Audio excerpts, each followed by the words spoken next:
প্রায় অসম্ভব। তারা যদি কাউকে দলে চায় তবে সেই খেলোয়াড়ের না বলার সাহস খুব কমই থাকে। তবে লিওনেল মেসির গল্পটা ছিল সম্পূর্ণ ভিন্ন।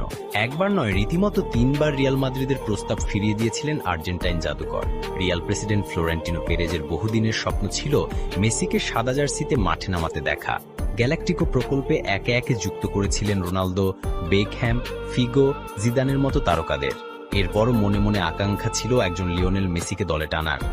এমনকি ক্রিস্টিয়ানো রোনালদোর মতো মহাতারকা দলে থাকার পরও পেরেজ চেয়েছিলেন বার্সেলোনা প্রতিভা মেসিকে রিয়ালের ছায়াতলে আনতে। তবে ভাগ্য তার সে চাওয়াটা পূরণ করেনি। কাতালোনিয়ায় বেড়ে ওঠা মেসির হৃদয়ে গেঁথেছিল বার্সেলোনার নাম, ছিল লা মাসিয়ার ভালোবাসা। ফলে যত বড়ই অফার আসুক, যত লোভনীয় হোক শর্ত, মেসি কখনো নিজের বিশ্বাস আর অনুভূতির সঙ্গে প্রতারণা করেননি। প্রত্যাখ্যান করেছেন স্পেনের রাজধানী থেকে আসা সেই মোহচাল। ক্যারিয়ারে ফ্লোরেন্তিনো পেরেজ অনেক সাফল্য দেখেছেন, গড়েছেন কিংবদন্তির অধ্যায়। তবে হয়তো আজও মাঝে মধ্যে মনে পড়ে তার সেই অপূর্ণ স্বপ্নের কথা। একবার যদি মেসিকেও গ্যালাকটিকো হিসেবে পেতাম।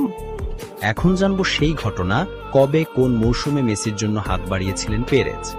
2004 সালে রিয়াল মাদ্রিদ তাদের নবম চ্যাম্পিয়ন্স লিগ শিরোপা জয়ের পর যেন থমকে যায় ইউরোপিয়ান মঞ্চে। পরবর্তী এক দশকে মর্যাদার এই ট্রফির দেখা আর মিলছিল না। এদিকে চিরপ্রতিদ্বন্দ্বী বার্সেলোনা একের পর এক সাফল্যে ভাসছিল। 2006 থেকে 2011 সাল পর্যন্ত মাত্র 6 বছরে 3 বার ইউরোপ সেরার মুকুট জিতে নেয় কাতালান ক্লাবটি।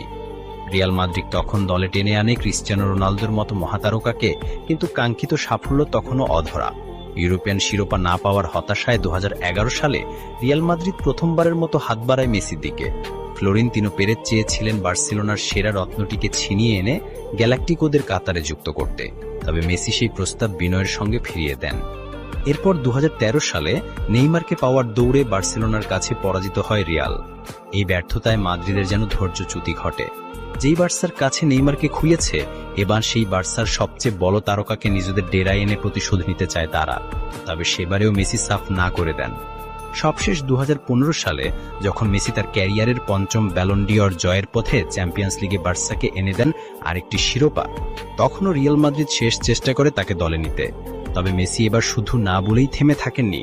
তিনি স্পষ্ট জানিয়ে দেন, আমার প্রতি আগ্রহের জন্য ধন্যবাদ, আমি কখনোই বার্সেলোনা ছাড়ব না, আপনারা শুধু বারবার ব্যর্থ হবেন।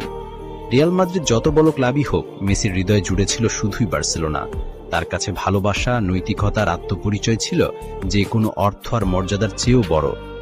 একটা সময় রিয়ালও বুঝতে পারে সবাই অর্থের জন্য পাগল না। এটা লুইস ফিগো বা রোনালদো নাজারিওর মতো ব্যক্তি নয়, যাকে লোভ দেখে নিয়ে আসা যাবে। এরপর আর কখনো মেসিকে দলে নেওয়ার চেষ্টা করেনি তারা।